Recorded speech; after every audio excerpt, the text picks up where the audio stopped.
big eyes you have. All the better to see fine detail with. Grandma, what big ears you have. All the better to hear music. Grandma, what big hands you have. All the better to build models with. Grandma, what big teeth you have. All the better to grasp a paintbrush with. Something wrong with Grandma. I can't figure it out. Wait, she be secretly her be a man with a man. Rah! Hey, how's it going? I hope you enjoyed the opener and the little snippet video of my Halloween costume as the grandmother from Little Red Riding Hood, and Mira's guest appearance in it. I had a lot of fun putting those together for this video, and this being a Halloween special, I wanted to do something really special just to kind of have a little bit of fun with it. I'm super excited for Halloween and I can't wait for it. So, with that being said, in this video we'll be painting 5 Pox Walkers in honor of Halloween. Now, here's one of them. This is actually my favorite one. This came out the best. But in this video, I go through and I show you kind of what I did to get up to that process. So, let's go ahead and dive in and start painting. Alright, so these are the 5 guys that we'll be painting today. They are Pox Walkers from the Death Guard Pox Walker set from Games Workshop. I have them base coated in Gray Sear from, well, Games Workshop. And it's a good base coat for what we'll be doing today. We'll be mixing some contrast paints with some regular paints and kind of trying to get different effects. Now, these models, as you see that one just fell off, are held to the bases by museum putty. And I plan on taking them off their bases later to base them, so I didn't want to glue them down. The first color we'll be using is Plague Bear Flesh from Games Workshop. It's a contrast paint. I will be using a larger angled flat brush, and I'll be putting this all over the model. Well, the skin, or the flesh of the model. Trying to be careful to avoid any, let's say, horns, tentacles, weapons, pants, shoes, hooves, whatever weird things they have that you don't want this color, try to avoid it. Now, if you do happen to get it somewhere that you don't want to have it, you can always go back and touch it up with Gray Sear or the Wraithbone paint if you're painting with contrast paints. You could probably do it too if you use like an airbrush primer. You can always touch things up. It all depends on your paint control. But with this, we don't want to have it pooling everywhere. There's certain places for deeper shadows and whatnot. That's fine, but you can use the brush to wick it away. The great thing about painting something from Death Guard, especially these Pox Walkers, is it's a little more forgiving. It doesn't really matter if you get too crazy because they're zombies. They're not going to be the most pristine and beautiful, you know, things out there. I mean, it's okay to make mistakes with these. It'll still probably look good in the end. So this is what it looks like after it's dried, after I got the camera to focus a little bit. And you can see as each one, I was mindful to avoid the certain things like his jacket, his hoof, you know, this dude's pants, his giant wrench with a sharp object coming out of it. I wonder if he uses Milwaukee tools. Do they have Milwaukee tools in the 40th millennium? Huh. 41st millennium? Did I screw that up? Who knows? Anyway. So, the next color we're going to be using is Giliman Flesh Contrast Paint. Alright, we're going to mix that with some contrast medium. What we're going for is kind of a wash, but we want it to tint it as well, because we're trying to create something that looks like rotting flesh. not hyper-realistic rotting flesh, but give it, you know, kind of that look like it's rotting flesh. So we're going to mix some together. Now what we're going to do with this mixture is basically the same thing we did with the contrast paint itself. We're just going to go over the whole model. Everywhere that we painted Plague Bearer flesh, we're going to paint it with this. And it's just going to create more definition to it. And it's going to tint it a little bit away from that yellowy green color and make it kind of fleshy. Kind of. And the same thing goes here. There's certain places that you want it to pool, that's fine. Anywhere else, you can wick it away with your brush. Now, all the pustules, or the pus bubbles, or the pox bubbles, or whatever you want to call them, all over the models, it's okay to cover them because you're going to go back and paint them later. And you can paint them any color. I chose a yellow, which we'll see later in the video. But that's what it looks like wet. We're going to let it dry. Oh, there's good contrast between the two. Alright, so it's dried. We're going to come in with some of this, and we're going to dry brush. So, this is Flayed One's Flesh, and we're just going to do kind of a crazy dry brush over everything that we painted with these two previous colors. This is going to pick out all the raised areas and create, you know, more of that contrast. So we're going from the Plague Bearer flesh to the Giliman's flesh to something lighter.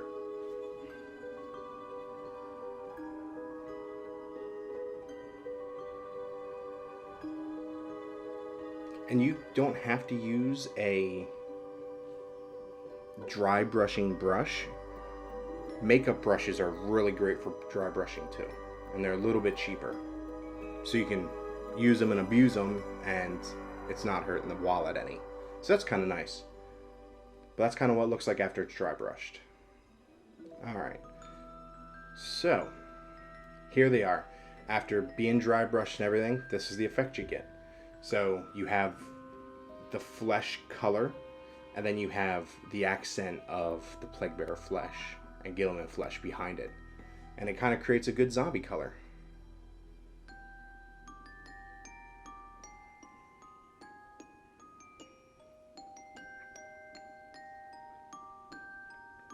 Nice.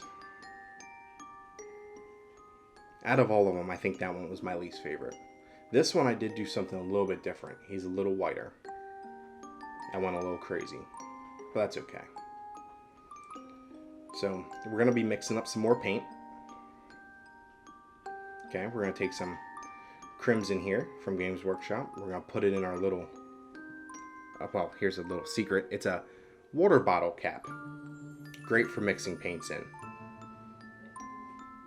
So we're going to put that in there.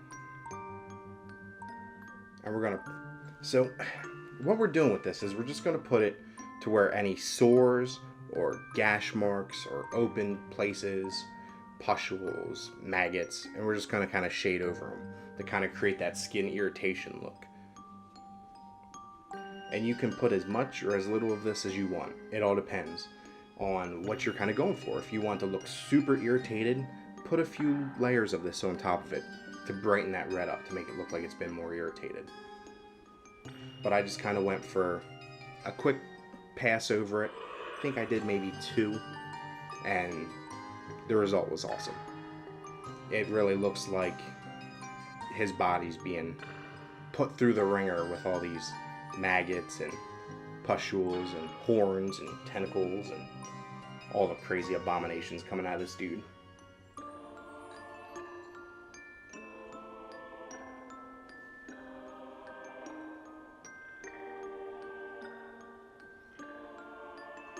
Cool. And if you have too much, you can always wipe it off on a towel or on your hand. Alright. So this is kind of what the effect looks like. It gives it that, you know, his skin looks like it's being stressed from the wounds that he has. For this one, for the lab coat dude, we're going to call him Rick, I guess. We put it in his gut to make that all look like it's infected and sore. Alright, so now we're going to dive into the pustules, or the pox marks, or the whatever you want to call them. We're going to come in with some Avalanche Sunset, and we're going to go through, and it's a little daunting because there's millions of them on one guy, but we're going to go through, it doesn't take too long, and we're just going to pick all these out. It kind of gives, well, not kind of, it gives really good definition when you look at it when it's finished, and you're like, oh man, those pustules look great. Seeing as these Pox Walkers aren't going to be the centerpiece of your army, you don't have to go much further than this.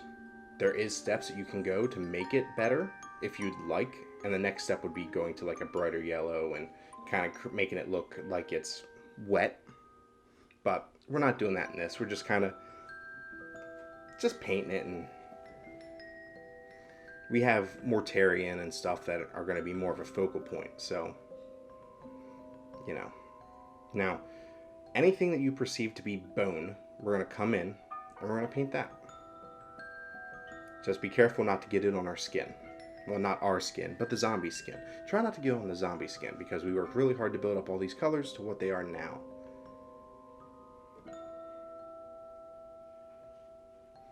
There's a couple of things you can do with these horns, however you want to paint them. I chose this color just because it's kind of how I wanted the horns to be, but you can do anything. If you want them blue, do them blue.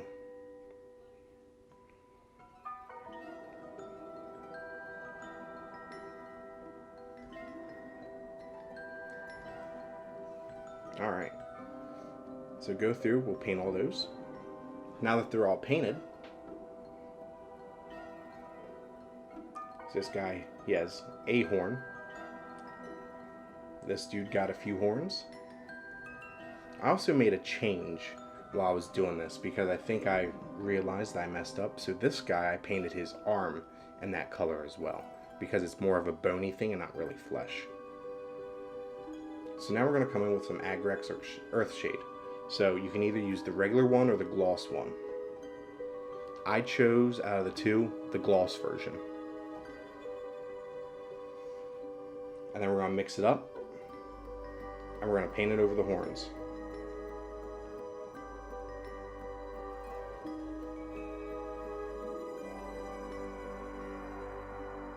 So what I did here was I painted most of it at the tips of the horns. So as it goes from the head up, it gets darker.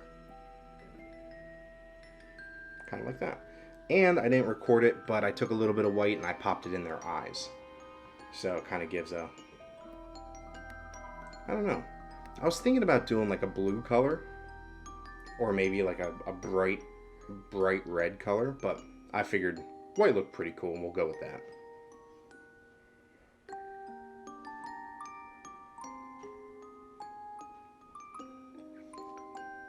Alright, next we're going to come in and we're going to paint some tentacles. Everybody loves tentacles. We're going to cover the tentacles 100% in this purple. And it's good to have a dark purple because what we're going to do is we're going to build up colors off of this. So anywhere that there's tentacles poking through or you see a tentacle, go ahead and paint it in this purple. You can also do this same effect with blues. If you want it to be blue, you can start with a dark blue, work your way up to light. Reds, start from a dark red, work your way up to pink. So out of this group, there's only two that have it. So we're going to focus on these two right now. Alright, so we're going to come in with a lighter color. It's lighter than that darker purple. And we're going to water it down heavily. Like, this is going to be so wet, if I lifted this up, it'd all slide off. Because it's a glossy tile from Home Depot. But what we're going to do is we're going to paint all the way down at the tip, and we're going to paint almost, I'd say probably about 2/3 of the way up his tentacle. Alright. So you have this kind of a gradient now. Also, side note, I struggled with glazing for a long time, and that's the technique I'm using with these tentacles right now. I'm going to glaze it from light to dark with these paints. That's why I'm going super wet. So I'm loading the brush up, I'm dabbing the excess moisture off on a paper towel, and then I'm painting over it. There was a painter that I like to follow. He refers glazing as putting multiple tiny sheets of glass on top of each other, and that's how you build up the color. And he has some phenomenal videos on glazing over on his channel. If you want to follow him, he has really good content over on Next Level Painting.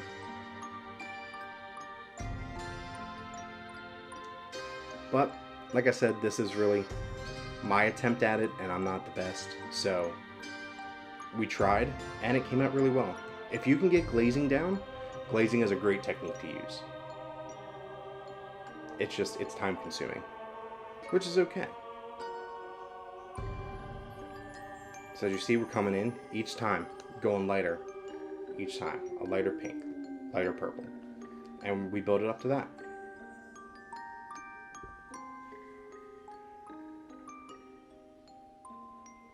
I figured the purple would really contrast well, so that's why we went with purples.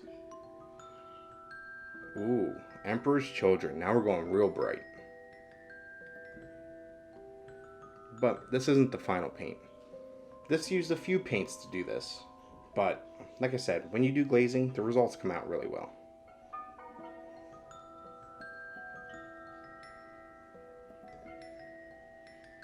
And just like before, we're going to start at the tip and we're going to work our way down until we get to the point where we want to stop.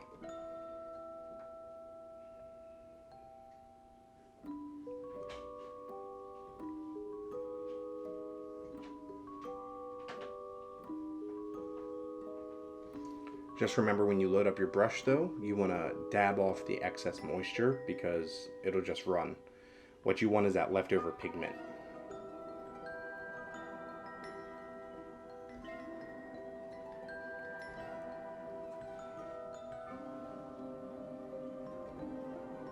Get this little guy up here.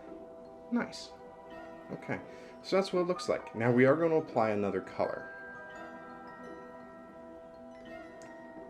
We want to take this just a step further.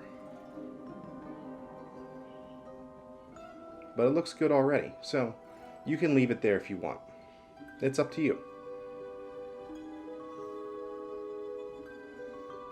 So now we're going to take kind of a fleshy tone.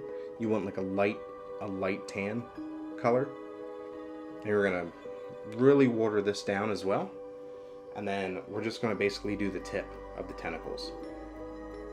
You don't have to go too crazy or too far up. That's about as far as I went. That's it. And you just build that up to the consistency that you want. Like I said earlier, it's like he said, it's applying multiple thin sheets of glass over top of a surface to create that color. And that's what you come up with. Finally, we're going to do some Pallet witch flesh. Now this is going to be for the very tip of the tentacles.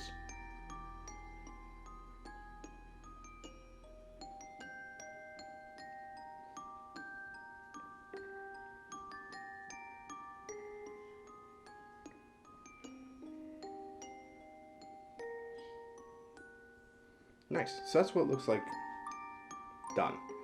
I mean, it's not 100% done. We're going to come back in and wash it down to kind of blend the colors together a little bit better. But for the most part, that's it. So back to the good old Army Painter quick shades. We're going to take purple, and we're going to take this purple, and we are going to wash all the tentacle pieces. This purple wash is then going to take all the colors we used and marry them all together. So it looks like, for the most part, a flawless transition. I am by no means a glazing expert yet,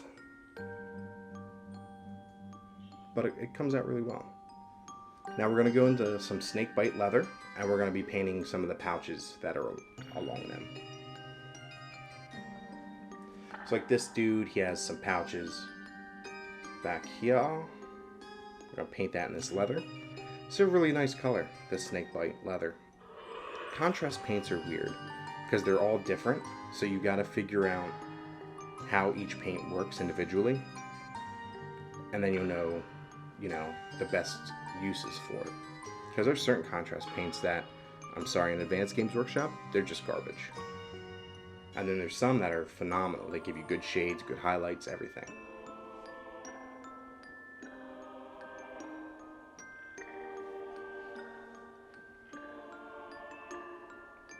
See, like that. So now all those pouches are painted with your contrast paint, your snakebite leather, and his boot. So whatever you think is leather or you want painted that way, you can do it. Now this is my first time using this rough iron, so I'm super excited to use it. I have no idea how it's going to come out. We're just kind of going with it. And seeing as I'm a tradesman at heart, we're going to paint this as some black iron pipe. So anything that's going to be like iron, I guess, in any way, or a metal that we don't want a specific color, I'm just going to paint in this color. Make it all super easy.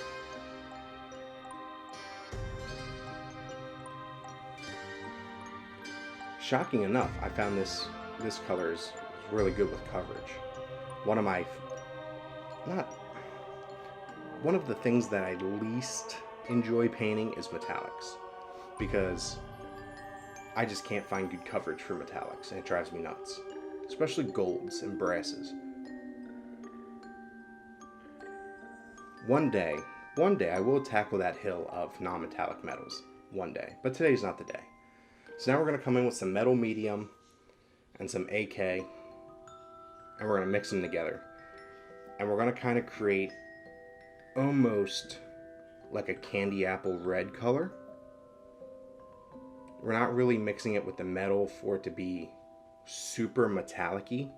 We're mixing it to just kind of give it a slight metallic feeling, because it's not going to stay this bright. I mean, could you imagine zombies with brand new tools? Nah.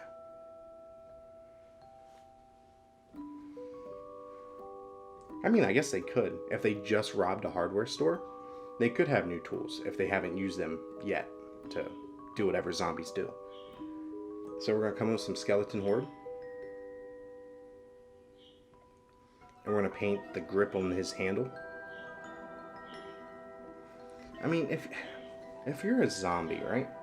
Would you be using a Harley Quinn mallet? Like, this dude got a knife, another one has another knife, dude has a pipe wrench with a spike hanging out of it, and you got homeboy here with a mallet. I mean, I guess if you have enough strength you could do something, but it's a mallet. Hey, you know, to each your own. Alright. So I haven't used this color yet either. Space Wolf's Gray. It's a contrast paint, and I'm really curious to see how it comes out. I'm hoping it gives like a jeansy kind of effect. So I'm going to paint it all over Rick's coat, his lab coat. And trying to bring the whole jean jacket thing back into fad. If anybody's down, just let me know. Who am I kidding? Nobody wants to wear jean jackets, right? What about jorts? Jean shorts. Does anybody still wear jean shorts? Anyway, so same thing with contrast paint. You're going to want to go crazy. Not too crazy, but just crazy enough to where you cover everything and it fits in the shadows. Anything that you went too crazy on, you can always go back and wick it away. But be mindful of everything you already painted. You don't want to get it on there and ruin the awesome paint job you already did, because it's going to be a little bit harder to go back and touch it up now. Alright, so we got this guy. We got his jeans painted. Alright, we got Rick's jacket painted. Came out pretty nice. And then we got this dude's... I don't know what to call it. We got his special cover. His loincloth. There you go. Loincloth. Painted his loincloth. So this dude's going to get some red pants to go with his Milwaukee pipe wrench. Now this is Blood Angel's Red. It's a contrast paint as well. And if you have good control over your contrast paints, it can make painting things really fast and really easy. You can do a lot of things with contrast paints. There's a lot of hate out there for them, but certain paints you can get away with doing some pretty awesome things with. Especially on like your cultists or your Pox Walkers or something small that you have hordes of and you want to get them done nice, quick, and fast. Alright. This is one of my favorite blues. I love this blue. And this dude, he loves Dickies work pants. So we're going to come in and we're going to give him some Dickies work pants. You can't be out in the field, you know, doing hard, strenuous labor and have issues with your pants. No, this is not a sales pitch for Dickies pants. Could be, I guess. But I'm not sponsored by Dickies.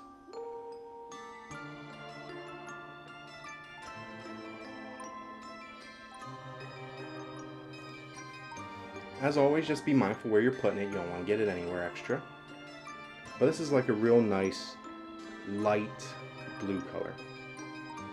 There's a lot of things that you could probably use this for, especially ice. There you go. There's his Dickie work pants. Nice. Now we're going to come in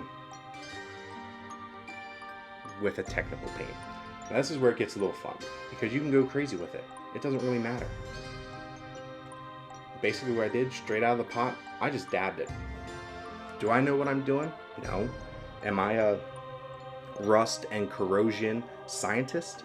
Nope. No idea how it works. All I know is it's done by oxidation. And I could even be wrong there. But that's okay. So we just put it randomly all over the place. As long as you think it looks good, that's all that matters. You'll still get the effect. Especially when you tie it all together.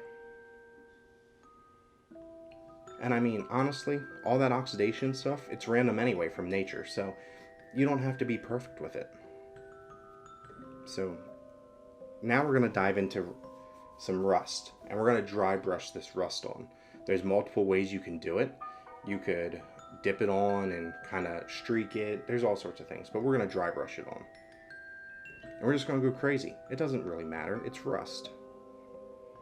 I mean, they could have went to the hardware store, but these guys didn't. They found them out there somewhere. See? It's a pretty nice effect. It comes out pretty well. It's real random, real sporadic. Kind of looks like it's rusted down a little bit. This dude, he doesn't have anything rusty on him. Except for his, he has really bad humor.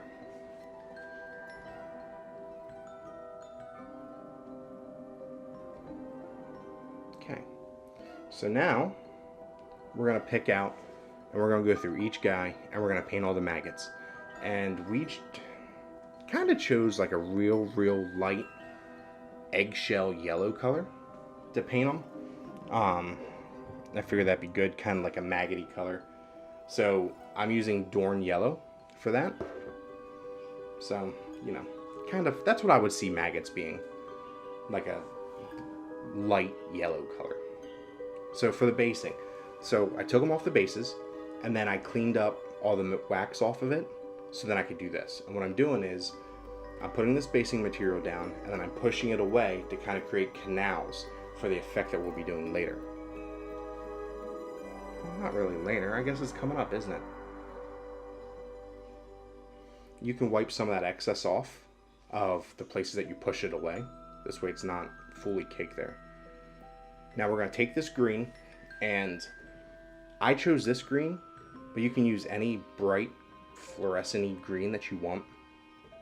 And this green, no matter how much I shook it, it's really, well, it doesn't have the best coverage. So after a few coats, you get this.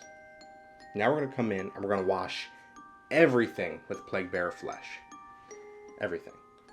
If you get some pooling, it's okay. Because, well, it's toxic, right? I would assume that, you know, toxins would have darker shades in a pool, right? I mean, I don't know. I don't work for the CDC. I'm just kind of, this is in my mind's eye what it would possibly look like. So now let's dry brush. There's a lot of dry brushing in this video. I love dry brushing. It's fun. So we're going to go over it. And we're just going to do kind of a medium dry brush over all your raised areas. Then we're going to come in with some Nurgle's Rot. This is a technical paint. This Nurgle's Rot's pretty cool. I haven't used this before. This is my first time using this, so I got to play around with it a little bit.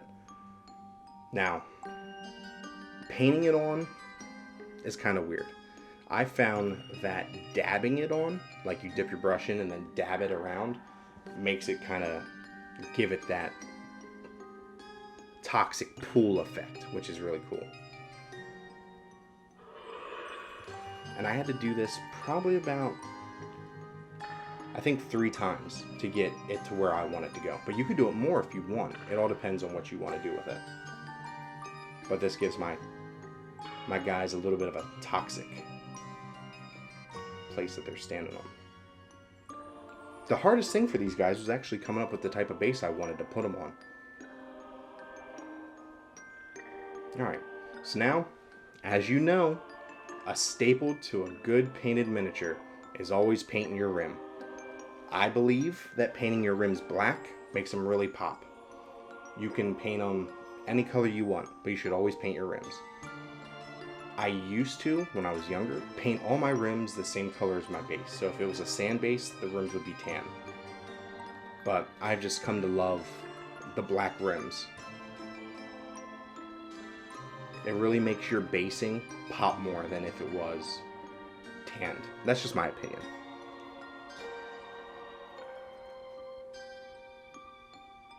So here's what they look like. All their bases are painted. But we're not done just yet. Just yet, we're not done. Nope, dropped him. This guy. Alright, so we're going to come in with our grass tufts. Now, I chose swamp tufts from Army Painter to kind of go with the whole swamp toxic pool theme. And these are some of the areas that you can put them anywhere you want.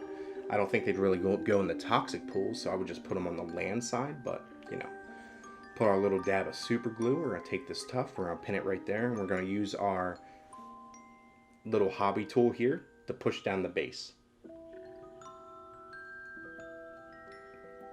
And you can put as many on as you want. It's up to you. Either way, at the end of the day, it's going to look phenomenal. I think when it comes to painting miniatures, doing the base is one of the most enjoyable things you could do when you paint miniatures. It really sells the story of whatever model you put on it.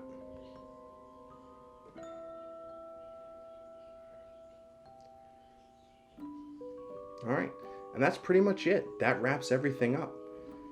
So, here's what they all look like finished. I hope you enjoy, and I'll see you back at the hobby desk.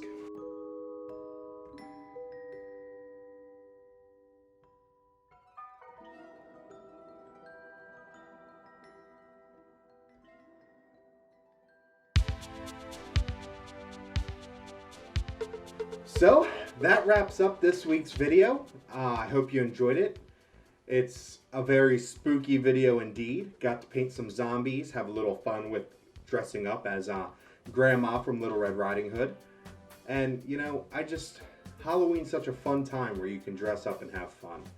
So, that being said, from my family to yours, have a happy Halloween. Rah! Till next time, I'll see you at the hobby desk. Just a disclaimer, no grandmothers were harmed or eaten in the making of this video.